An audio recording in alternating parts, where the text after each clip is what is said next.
ఇలాంటి పేదవాళ్ళకి ఇలాంటి చెక్కుల కార్యక్రమాలు ఇచ్చేటువంటి దాఖలాలు లేవు. గతంలో ముఖ్యమంత్రి చంద్రబాబు నాయుడు ఉన్నప్పుడు ఇచ్చాం. మళ్ళా ఈరోజు తెలుగుదేశం ప్రభుత్వం వచ్చిన తర్వాత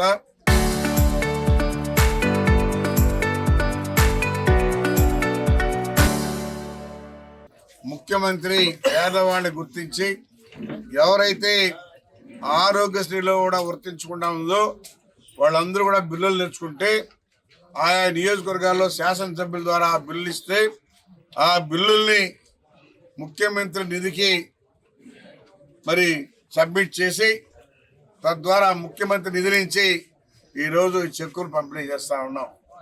ఎందుకంటే ఈ రాష్ట్రంలో రాబోయే రోజుల్లో కూడా పేదరికం ఉండకూడదనే ఉద్దేశంతోనే ఈరోజు మన ముఖ్యమంత్రి అన్ని రకాలుగా పనిచేస్తూ ఉన్నారు.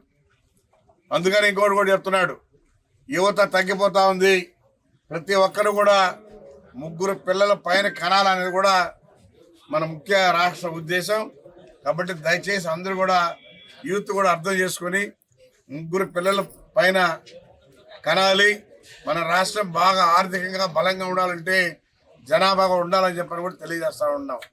అయితే ఈరోజు ఈ పేదవాళ్ళకి ఈ రాపూర్ మండలంలో 10 మందికి 6,79,000 రూపాయలు ముఖ్యమంత్రి నిధి నుంచి కూడా ఇవ్వడం జరుగుతూ ఉంది అని చెప్పి తెలియజేస్తూ, ఎవరైతే 3 బిడ్డల్ని పైన కన్నారో వాళ్ళకు కూడా ప్రభుత్వం ఫుల్ సహాయ సహకారాలు ఉంటాయి, వాళ్ళకి అన్ని విధాలు ఆదుకుంటుందని కూడా తెలియజేస్తాం. రాపూర్ చెరువుని కూడా నిధుల వారి చేయమని చెప్పి కూడా అడిగాం.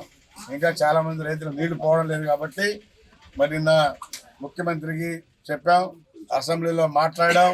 నిన్న ఈ రాపూర్ చెరువుకి లిఫ్టులు పెట్టి ఎవరికైతే నీళ్లు పోవడం లేదో వాళ్ళందరికీ నీళ్లు ఇస్తాం. త్వరలోనే దీన్ని రిజర్వాయర్ కూడా చేయబోతా ఉన్నాం.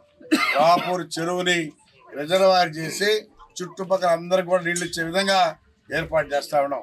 గతంలో ఎవరు చేయనటువంటి పనులు ఈరోజు చేస్తా ఉన్నాం. ఎంతోమంది ఎమ్మెల్యేలు చూశారు మీరు. మరి చెరువుని ఎందుకు కట్టబెట్టారు? చేసి ఉండొచ్చు కదా. ఇప్పుడు లిఫ్ట్ పెట్టాం, ఆ లిఫ్ట్ ద్వారా ఈ చెరువును కూడా నింపేదానికి కూడా ప్రయత్నం చేస్తా ఉన్నాం. Local to global news at your fingertips. మీ చేతిలో ఒక ఆయుధం. Download Raw TV app. Media legend Ravi Prakash is back.